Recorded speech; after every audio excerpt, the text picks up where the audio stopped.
구약 성경입니다. 신명기 8장 1절 말씀부터 10절입니다. 신명기 8장 1절부터 10절입니다. 우리 한 절씩 교독하시고 우리 10절은 함께 읽도록 하겠습니다. 내가 오늘 명하는 모든 명령을 너희는 지켜 행하라. 그리하면 너희가 살고 번성하고 여호와께서 너희의 조상들에게 맹세하신 땅에 들어가서 그것을 차지하리라. 내 하나님 여호와께서 이 40년 동안에 내게 광야 길을 걷게 하신 것을 기억하라. 이는 너를 낮추시며 너를 시험하사 내 마음이 어떠한지 그 명령을 지키는지 지키지 않는지 알게 하시리라. 너를 낮추시며 너를 줄이게 하시며 또 너도 알지 못하며 네 조상들도 알지 못하던 만나를 내게 먹이신 것은 사람이 떡으로만 사는 것이 아니요 여호와 입에서 나오는 모든 말씀으로 사는 줄을 네가 알게 하려 하심이니라. 이 40년 동안에 내 의복이 헤어지지 아니하였고 내 발이 붉지 아니하였느니라. 너는 사람이 그 아들을 징계함 같이 네 하나님 여호와께서 너를 징계하시는 줄 마음에 생각하고 내 하나님 여호와의 명령을 지켜 그의 길을 따라가며 그를 경외할지니라. 네 하나님 여호와께서 너를 아름다운 땅에 이르게 하시나니 그곳은 골짜기든지 산지든지 시내와 궁천과 샘이 흐르고 밀과 고래의 소산지요 포도와 무화과와 선미와 담장나무와 꿀의 소산지라. 네가 먹을 것에 모자람이 없고 네게 아무 부족함이 없는 땅이며 그 땅의 돌은 철이요 산에서는 동을 캘 것이라. 네가 먹어서 배부르고 네 하나님 여호와께서 옥토를 내게 주셨으므로 말미암아 그를 찬송하리라. 아멘. 이 시간 아이노스 찬양단 특별 찬양 있겠습니다. 우리 김권사님이 찍으시면 될 것 같아요. 딱 위치가.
귀한 찬양에 감사를 드립니다. 찬양의 제목처럼 모두 행복하게 사시면 좋겠습니다. 또 살기를 바랍니다.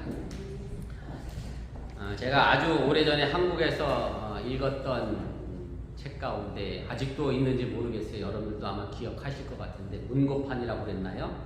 리더스 다이제스티브라고 해서 요만하게 해서 실화도 실리고 재미있는 이야기도 실리고 감동적인 이야기도 실리는 그런 책이 있었는데 그때 실제 이야기라고 하면서 하도 오래돼서 주인공이 누구인지는 잘 모르겠고 정확한 내용도 기억나지 않지만 대충 이런 내용의 글을 읽었던 적이 있습니다. 최고 좋은 대학을 졸업한 두 청년이 있었고요. 이 두 청년이 같은 회사에 취직을 하게 돼서 좋은 대학도 나왔고 공부도 잘했으니까 자기들이 이 회사에서 이제 큰 일을 맡아서 일을 하게 될 것이다. 그런 부푼 희망을 가지고 첫 출근을 하게 됐습니다. 그런데 뜻밖에도 이 두 청년에게 주어진 첫 번째 임무가 뭐냐면 백화점 엘리베이터 안에서 안내하는 일을 이 회사에서 맡겼습니다. 물론 회사의 방침으로 일을 시작은 하긴 했는데 속으로는 이제 불만이 조금 쌓였지요. 그래도 내가 좋은 대학 나오고 공부도 잘했는데 기껏 하는 일이 엘리베이터 안내냐 이런 마음을 품고 불만을 가지고 일을 하다가 결국 그 중에 한 사람이 사표를 내고 나는 다른 직장을 가겠노라 하고 떠나가게 됐습니다. 그런데 반대로 한 사람은 회사가 내게 맡긴 일이니 내가 충성하고 최선을 다해야 되겠다. 또 자신의 위치에서 그리고 회사가 내게 맡긴 이유가 있겠지라고 생각하며 그 일들을 잘 감당해 나가게 됐습니다. 그래서 엘리베이터 안에서 손님들을 안내하면서 그분들이 이야기하는 백화점에 관한 얘기 혹은 상품에 관한 얘기들을 귀담아 잘 듣고 메모했다가 회의할 때마다 그것을 제안함으로 해서 그것이 회사에 받아들여지게 되고 그리고 매출로 이어짐으로 해서 그 친구가 점차로 회사에서 인정받아 승진하게 됐고 결과적으로는 그 백화점 사장이 됐다라고 하는 그런 내용이었던 것 같습니다. 사실 이것이 어찌 보면 우리의 인생의 모습이기도 합니다. 무슨 말씀인가 하면 세상의 일이라고 하는 것이 내 입맛대로 처음부터 주어지는 일은 없다는 그런 말씀입니다. 우리 여러분들이 다 직장 지금 다니고 계십니다만 여러분들의 직장이 지금 100% 다 만족해서 다니느냐? 내 입맛에 맞는 것은 사실은 그렇게 많지가 않고요. 우리 집사람이 저랑 결혼을 했습니다만은 그래도 한때 결혼 전에는 내 남편의 키는 최소 175는 돼야 된다 그랬지만 그게 입맛대로 되나요? 우리 김영 권사님은 출래도 만났지만 그래도 정림이를 만나서 더 행복하게 사시고 아무튼 그렇게 내 마음대로 안 되는 것이 우리 인생의 삶의 모습이 아닌가 그런 생각이 들고 오늘 본문에 나와 있는 것처럼 우리의 삶 자체가 광야 같은 그런 인생의 삶의 길이라고 하는 말씀입니다. 일반적으로 한국 사람들은 이걸 가지고 운명이다 혹은 팔자수관이다 라는 얘기를 합니다만은 우리 그리스도인들에게 있어서 운명과 팔자는 사실 사용해서는 안 될 단어이고 하나님께서 우리를 향한 계획하심과 선한 뜻이 있고 우리를 위한 역사하는 길이 있기 때문에 그렇게 우리를 이끌어가고 있다고 하는 사실을 여러분들이 믿으시기를 바랍니다. 우리의 삶의 모든 시련은 결국 하나님이 주신 것이고 여기에는 분명 우리를 향한 하나님의 사랑이 뜻이 담겨져 있다라고 하는 그런 말씀입니다. 제가 간혹 드리는 말씀인데 많은 신앙인들 가운데 제게 기도 부탁하면서 이렇게 이야기하는 분들이 계십니다. 내 자녀가 요셉과 같이 됐으면 좋겠습니다. 이렇게 얘기해요. 물론 한 나라의 그때 당시 최고 강대국인 이집트의 총리가 됐으니까 내 자녀가 그렇게 높은 곳에 섰으면 좋겠다라고 이야기하며 중보기도 부탁을 하는데, 저는 이제 죄송한 얘기지만 가끔 그분들에게 이런 얘기를 합니다. 요셉이 총리가 되기까지의 과정을 잘 생각해 보시고 내 자녀가 요셉과까지 됐으면 좋겠다라는 기도 제목도 우리가 같이 생각해 봐야 합니다. 무슨 얘기냐면 요셉이 총리의 자리에 오기까지는 형들에게 미움받아서 억울하게 총으로 팔려가는 일도 있었고 감옥에 갇힌 일도 있었고 숱한 고난과 어려움을 겪고 나서 그 후에 총리의 자리가 됐는데, 많은 사람들은 그런 과정은 다 잃어버리고 결과에만 좋은 자리에 있다라는 것만 생각하고 있다라고 하는 얘기입니다. 모든 인생의 길에는 과정이라는 게 있습니다. 그 과정을 거쳐야 결국 결과가 나오게 되어 있다라고 하는 얘기고, 그 과정은 하기 싫고 결과가 좋기만을 바라는 것은 정말 도둑의 마음임을 우리가 알아야 합니다. 많은 사람들이 돈을 벌어 부자가 되기를 소원합니다. 그런데 부자가 되는 것은 하루아침에 돈벼락을 맞아 되는 법은 거의 없습니다. 그저 내가 열심히 일해서 아끼고 저축해서 그렇게 부자가 되는데, 우리 교회는 없는데 제가 본 교인들 중에는 그런 분이 계세요. 하루아침에 늘 뭐를 꿈꾸냐면 벼락 부자를 꿈꿔서 성실하게 살지 못하고 벼락만 쫓아다니는 분이 계신데, 그렇게 벼락만 쫓아다니는 분은 결국 어떻게 사시냐면 벼락 거지로 사시는 걸 제가 늘 봅니다. 결국 부자는 착실하고 성실하게, 물론 일명 금수저 빼고 그런 예외적인 사람들 빼고 일반적으로 우리가 성실하게 살아가는 과정이 있어야 부자가 될 수 있다고 하는 것도 우리가 기억할 필요가 있습니다. 오늘 우리가 함께 읽은 신명기는 이스라엘 백성들이 젖과 꿀이 흐르는 가나안 땅에 들어가기 직전 바로 죽음을 앞둔 모세가 유언으로 남긴 그런 설교의 내용이 바로 신명기입니다. 신명기라고 하는 책의 이름의 뜻이 이렇습니다. 아마 처음 들어보실 수도 있을 것 같은데, 기자는 책 기자라고 하는 의미니까 신명만 생각해 보면 한문으로 보면 펼신자 이런 자를 쓰는데, 이 말의 의미는 두 번 말하다 혹은 펼치다. 그래서 신청자 할 때 신청도 이 신을 쓰고요. 그 다음에 명은 하나님의 명령, 계명을 말씀하고 하나님의 율법을 이야기합니다. 그래서 신명의 뜻은 하나님의 계명을 두 번 말하다 라는 것으로 우리가 해석하고 이해를 하게 됩니다. 영어 성경의 신명기를 듀터라눔이라고 라는 단어를 사용하는데, 이 단어도 사실은 헬라어에서 유리한 단어고 라틴어를 거쳐서 영어 단어로 지금 자리 잡고 있는데, 헬라어의 의미로도 봐도 이것이 두 번째 율법이라는 뜻을 가지고 있고, 그래서 그 말 그대로 한문으로 번역한 것이 바로 신명기의 성경책 번역임을 여러분들이 상식적으로 알아두시면 좋겠습니다. 구약 성경을 앞부분을 보면 창세기가 있고요. 그 다음 나와 있는 내용이 출애굽기가 있고, 그 다음이 레위기가 있고, 그 다음에 민수기가 있고, 그 다음이 신명기가 있는데, 성경을 읽어보시면 알겠지만 출애굽기, 레위기, 민수기의 내용이 어디에 그대로 또 나오냐면 신명기에 그대로 나와요. 그래서 앞에 거 읽기 싫으면 뭐만 읽으면 돼요? 신명기만 읽으면 여러분들은 출애굽기, 레위기, 민수기를 다 읽은 거와 마찬가지입니다. 그럼 왜 모세는 죽기 전에 신명기를 또 얘기했느냐? 왜 두 번 하나님의 계명을 말했느냐? 그럴 수밖에 없는 이유가 모세에게 있었습니다.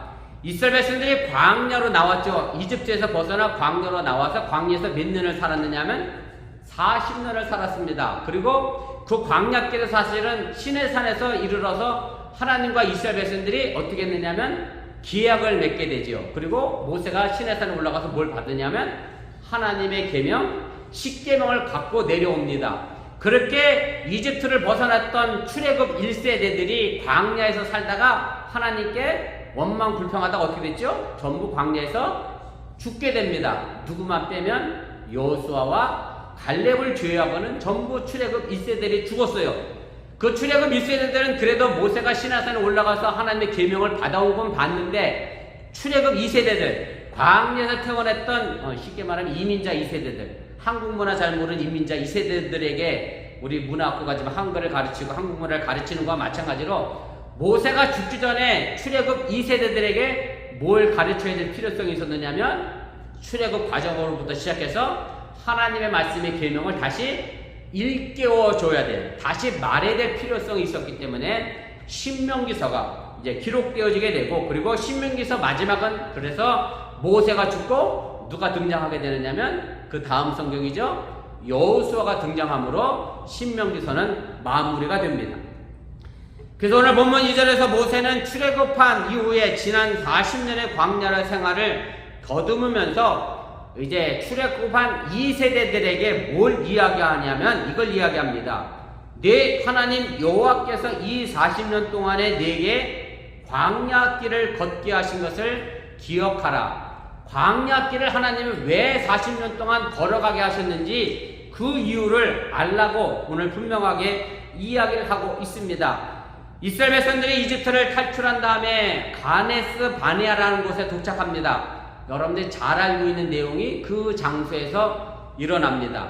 그곳에서 젖과 꿀이 흐르는 가나안 땅은 그냥 일반적으로 걸어서 가면 3일이면 갈 수 있는 길이었고, 그래서 모세는 그곳에서 부족에서 한 명씩 12명의 정탐꾼을 뽑아 가나안 땅을 정탐시키게 합니다. 그리고 40일 동안 정탐하고 돌아와서 모세와 이스라엘 백성들에게 보고를 하게 됩니다. 여호수아 갈렙은 하나님이 우리에게 맡겨주신 땅이니 그들은 우리의 밥입니다 라고 이야기한 반면에 10명은 그렇게 이야기하지 않고 아주 부정적인 보고를 하게 됩니다. 민수기 13장 31절인데 함께 읽겠습니다. 우린 능히 올라가서 그 백성을 치지 못하리라. 그들은 우리보다 강하니라. 좋은 땅은 좋은 땅인데 딱 가서 보니 네피림의 후손 아낙 자손들이 있어서 키가 무지 커서 우리가 감히 상대하기 어렵습니다. 공격할 수 없습니다. 그러면서 뭐라고 이유를 댔느냐면 33절입니다. 함께 있습니다. 우리는 스스로 보기에도 메뚜기 같으니 그들이 보기에도 그와 같을 것이니라. 자기들 스스로 메뚜기 같이 나약한 존재라고 인정하고 생각하고 있고, 그러니 당연히 아낙 자손이 봐도 아이고 저 메뚜기 같은 애들이 우리를 쳐들어왔네 라고 생각할 테니 우린 도저히 그곳에 갈 수가 없습니다 라는 말을 하게 됩니다. 그리고 나서 민수기 14장에 가면 2절 3절에 드디어 모세와 아론에게 불만을 이야기하면서 이런 말을 두려워하지 않고 이야기하게 됩니다. 우리 함께 읽습니다. 우리가 애굽 땅에서 죽었거나 이 광야에서 죽었으면 좋았을 것을 어찌하여 여호와가 우리를 그 땅으로 인도하여 칼로에 쓰러지게 하려 하는가? 우리 처자가 서로 잡히리니 애굽으로 돌아가는 것이 낫지 아니하랴. 절망에 빠진 이스라엘 백성들은 가나안 땅을 앞에 두고 차라리 애굽으로 다시 돌아가서 노예로 사는 게 낫겠다. 가나안 땅에 들어가 전쟁하다가 죽는 것보다 노예로 사는 게 낫겠다라고 하면서 다시 돌아가자라고 이야기를 하게 됩니다. 바로 하나님은 이들의 불평을 듣고 어떤 형벌을 내리시게 되느냐면 가나안 정탐꾼이 며칠을 정탐했다고요? 40일을 정탐했기 때문에 그 하루를 1년으로 계산해서 40년을 광야에서 헤맬 것이다 라고 이야기를 하시게 됩니다. 제가 이 부분에서 오늘 본문의 말씀에서 제가 전하고자 하는 이야기는 아닙니다만 이 부분을 우리가 또 하나 좀 기억했으면 좋겠습니다. 무슨 얘기냐면 내가 하루 불평하면 내 인생에 몇 년이 어두워져요? 1년이 어두워지고요. 내 하루 감사하면 내 인생의 1년이 밝고 행복하고 감사하게 된다라는 사실 기억하시고 불평의 삶이 아니라 감사의 삶을 여러분들이 살아갈 수 있기를 주님의 이름으로 부탁을 드립니다. 자, 그럼 하나님이 이스라엘 백성의 불평이 괘씸해서 그럼 40년의 광야길을 일부러 그럼 괴롭히려고 걷게 하신 거냐? 라고 질문한다고 하면 그것은 결코 아니라는 말씀을 제가 드립니다. 왜냐하면 하나님은 결코 그런 분이 아니기 때문에 그렇습니다. 예레미야가 3장 33절에 예레미야 선지자가 이 점을 분명하게 이렇게 밝힙니다. 주께서 인생으로 고생하게 하시며 근심하게 하시면 본심이 아니시로다. 하나님은 우리를 괴롭히게 하고 우리를 고생하게 하고 우리를 근심하게 하는 게 하나님의 본래 마음의 뜻이 아니라고 하는 얘기입니다. 오늘 우리가 함께 읽은 본문 5절에도 보면 하나님은 왜 광야길을 걷게 하셨는지 그 고난의 의미가 무엇인지를 깨닫게 해주시는 말씀이 있습니다. 너는 사람이 그 아들을 징계함 같이 네 하나님 여호와께서 너를 징계하시는 줄 마음에 생각하고, 뭐 당연한 이야기죠. 부모가 자녀를 야단치는 것은, 훈련시키는 것은 미워서가 아니라 그 자녀가 잘 되기를 바라는 마음으로 오히려 사랑하기 때문에 그렇게 하는 것이라고 하는 얘기고, 그래서 이런 맥락에 비춰보면 이스라엘 백성들이 지금 고난의 광야길을 걷들어 가는 것은 이스라엘 백성들을 미워서 징계하는 게 아니라 깨닫게 하기 위하여, 훈련시키기 위하여, 하나님 백성으로 거듭나게 하기 위하여 걸어가게 하신 길이라고 하는 얘기고, 그리고 지금 이 상황에, 우리 상황에 적용시킨다라고 하면 지금 내가 가는 길이 광야 같은 인생길 또한 하나님이 나를 하나님의 자녀로 사랑하셔서 광야 같은 길을 걷게 하신다고 하는 사실을 여러분들이 믿으시기를 바랍니다. 그리고 그 결과는 오늘 우리가 함께 읽지는 않았습니다만은 신명기 8장 16절에 이렇게 말씀합니다. 우리 함께 읽겠습니다. 내 조상들도 알지 못하던 만나를 광야에서 내게 먹이셨나니 이는 다 너를 낮추시며 너를 시험하사 마침내 내게 복을 주려 하심이었느니라. 이 광야길의 마지막은 우리에게 겸손하게 하셔서 복을 주시기 위함이었다라고 분명하게 밝히고 있음을 보게 됩니다. 그렇기 때문에 우리를 고난의 광야길로 몰고 가시는 하나님의 뜻은 우리에게 복을 주시려고 하는 목적이 있다고 하는 사실을 여러분들이 믿으시기를 바랍니다. 그런데 구체적으로 하나님이 이스라엘 백성들을 그럼 왜 광야로 내몰았는지 그 이유가 2절 말씀에 등장합니다. 두 가지로 이야기하십니다. 우리 함께 읽어보겠습니다. 이는 너를 낮추시며 너를 시험하사 네 마음이 어떠한지 그 명령을 지키는지 지키지 않는지 알려 하심이라. 먼저 그 첫째는 이스라엘 백성들을 낮추시기 위함이다 라고 말씀합니다. 영어 표현에는 낮추다라는 말이 아니라 험불이라는 단어를 사용했는데 어찌 보면 겸손이다 라는 말로 번역해도 될 것 같고요. 그래서 하나님께서 우리를 광야길로 인도하시는 것은 나를 낮추어 겸손하게 만들 위함이라는 말씀입니다. 힘든 세상을 살아가면서 한결같이 느끼는 게 있습니다. 그것은 뭐냐면 아까도 제가 말씀드렸던 것처럼 내 마음대로 뭐가 되지 않는다는 데 있습니다. 내 뜻, 내 의지, 내 주장에 제대로 먹히지 않다 보면 그래서 내 뜻과 내 주장과 내 의지를 다시 한번 생각해 봐야 한다고 하는 얘기고, 그리고 반면에 다른 사람의 주장과 다른 사람의 뜻과 다른 사람의 생각도 내가 수용하고 받아들일 수 있는 겸손한 마음, 넓은 마음이 우리에게 생기게 된다는 말씀입니다. 그래서 우리가 광야길을 걸어갈 때마다, 내가 고난의 길에 있을 때마다 우리가 뭘 생각해야 하느냐 하면 바로 나를 스스로 낮춰 겸손한 자리에 위치해야 한다라고 하는 얘기고, 우리가 이것을 안다라고 하면 하나님이 나를 지금 고난의 길에 머물게 하신 목적을 이미 충분히 달성하고 이루었다고 하는 사실을 여러분들이 깨달으시기를 바랍니다.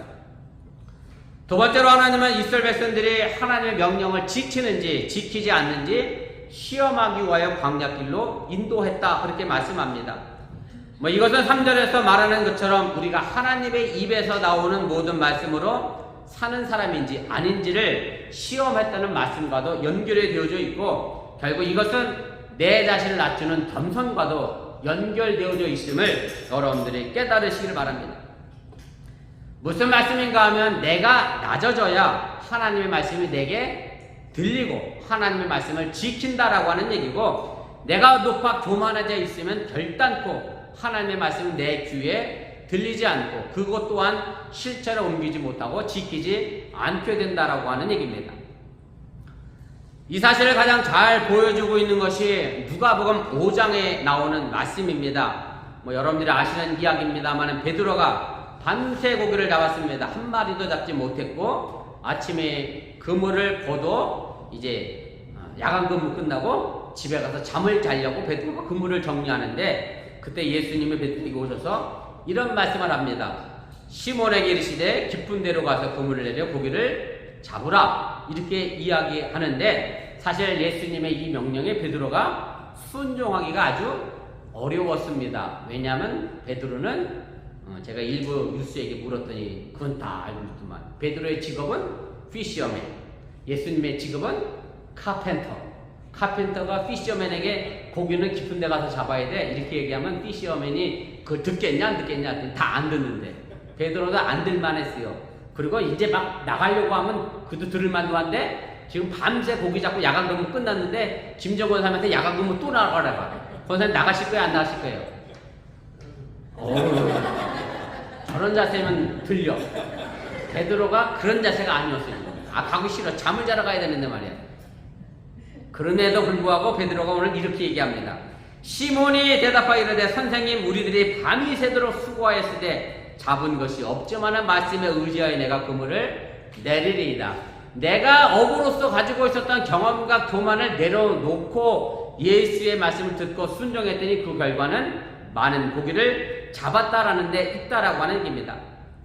저는 사실 예수님의 이 말씀 속에서 물론 저는 갈릴리 호수가 깊은 데 가야 고기를 많이 잡는지 낮은 데 가야 많이 잡는지 알지 못합니다. 뭐 어부도 아니고 갈릴리 호수를 가본 적도 없고 그래서 저는 물의 깊이를 말하는 것보다 또 이런 생각을 해봤습니다. 무슨 말씀인가 하면 예수님이 우리에게 삶의 깊이를 좀 깊게 내려 던지라는 말씀이 아닌가. 그냥 제멋대로 내키는 대로 내 마음대로 막 살아가는 삶이 아니라 말씀을 깨닫고 내 삶을 좀 더 깊이 그리고 더 넓게 더 높은 곳을 바라보라고 오늘 우리에게 주신 말씀이 아닌가 그런 생각을 제가 하게 됩니다. 제가 지난주에 뒷사람과 점심을 먹으며 이런 이야기를 했습니다. 하나님의 말씀에 대해 아무 생각 없이 아멘하는 경우가 너무 많다. 무슨 얘기를 하다 이런 얘기가 나왔느냐면 제가 지난주 설교 시간에 장로교단 총회가 지난주에 있었다 그랬잖아요. 장로교회 총회가 끝나서 그 결과가 이제 나왔어요.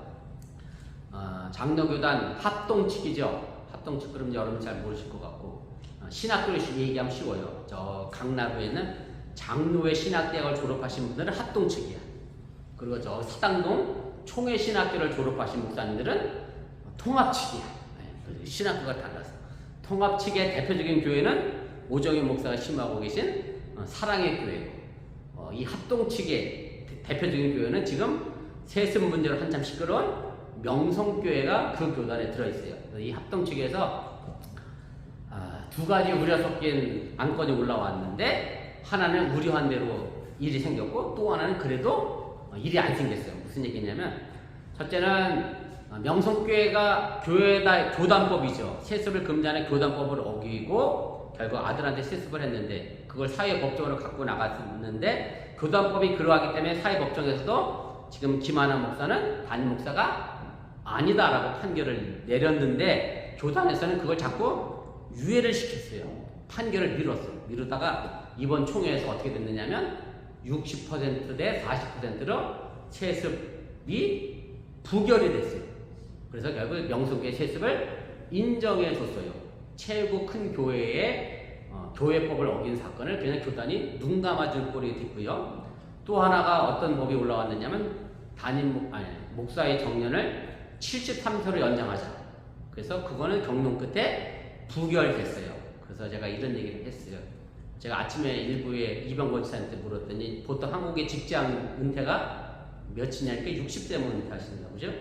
그런데 목사님은 지금 우리 감리교회는 70세까지가 정년이고 65세부터 목사가 원하면 은퇴를 할 수 있어요. 사실은 그것도 자꾸 제 생각엔 줄여야 돼, 낮춰야 돼. 물론 뭐 목사님이 은퇴하고 살 수 있는 방법이 없기는 하지만 그래도 낮춰야 하는 이유는 왜냐하면 누구를 위해서? 지금 신학교에 입학한 젊은 친구들을 위해서 연령을 낮춰야 뭐 나가야 뭐 그분들도 뭐 목회를 할 거 아니에요. 낮춰야 하는데 아무튼 그렇게 부결이 됐는데 그래서 명성교회 김사마 목사님이 이렇게 설교를 해요. 명성교회 세습을 반대하는 이 사람들 뭐 이런 분들을 가지고 뭐라고 얘기했냐면 사탄이다, 간첩이다, 총살감이다 막 이렇게 설교를 했어요. 강도롭게. 그랬더니 그리고 그 교회에서 다시 재심을 물었거든요. 김하나 목사 몇 %가 찬성했느냐 하면 98%가 찬성을 했어요. 이렇게 설교했는데 총살 안 당하려고 그렇게 하면은. 그래서 제가 그 부분 때문에 우리 집사람에게 원로 목사가 저렇게 설교하는 데에 대해서 교인이 아무 생각 없이 뭐 하니까 아멘 하니까 98%가 나오는 거예요. 그래서 여러분들 설교 시간에 목사님이 위해서 믿습니까? 그런다고 밑에서 막 이러다가 아멘 이러시면 안 된다니까 진짜. 이걸 내가 지금 아멘 해야 될 말인지 아닌지 우리 좀 잘 생각해 봐야 되겠고요. 제가 뭐 한번 얘기했습니다만, 연애 갔다 온 다음에 한번 얘기했습니다만은, 우리 집사람이 우리 연애 끝나고 감리교 목사 안수시길 연애사거든요. 그거 끝나고 찬양하는 찬송가 가사가 이거잖아요. 부름받아 나선이 어디든지 가오리다. 그 다음 가사는 괴로우나 즐거우나 주만 따라 가오리다. 우리도 눈물나게 이거 불렀거든, 목사 안수 받고 나서. 그리고 30년쯤 지나고 지금 보니까 이게 함부로 부를 찬송이 아님을 이제 세월의 깊이가 지나고 나니까 이제 아는 거야.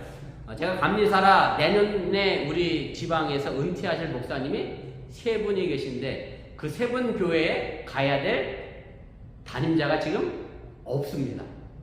부름받아 나서님은 어디든지 가겠다고 찬송해놓고 그 세 교회 갈 담임자가 없어. 왜 안 갈까요? 네? 왜 안 갈 것 같아요? 그 교회가 세 교회 전부 모두가 연말 결산이 3만 불이 채 안 돼요. 그러니까 안 가. 저는 영월에서 첫 목회할 때 한 달 월급이 5만 원이었다. 1년 예산 얼마야 그러면? 100만 원도 안 됐던 교회에 내가 갔어. 부름받아 나서님. 난 갔다니까. 그래서 요즘은 부름받아 나서님은 10만 불은 돼야 가오리다. 괴로우나 즐거우나 주만 따라 가오리다가 아니라 즐거우면 주 따라가고 괴로우면 안 따라가오리다. 이렇게 됐는데, 사실은 그래서 우리가 좀 내 인생의 삶의 깊이를 좀 더 깊이 내려다보고 하나님의 말씀에 대하여 내가 뭐에 대해서 아멘할, 사실 아멘도요 이게 쉽게 할 수 있는 부분이 아닌 거죠.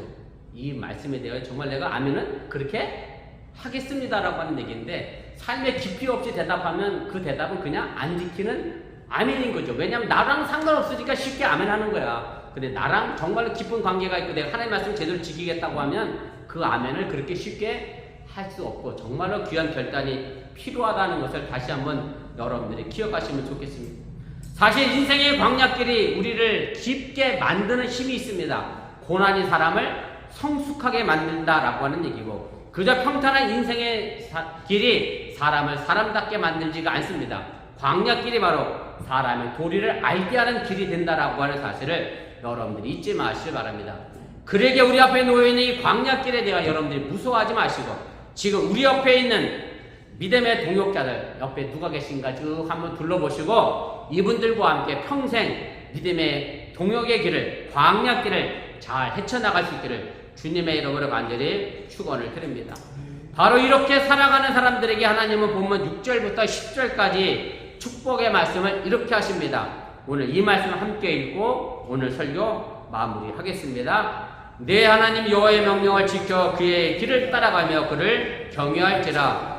내 하나님 여호와께서 너를 아름다운 땅에 이르게 하시나니 그곳은 골짜기든지 산지든지 시내와 군청과 샘이 흐르고 밀과 보리의 소산지요 포도와 무화과와 석류와 감람나무와 꿀의 소산지라.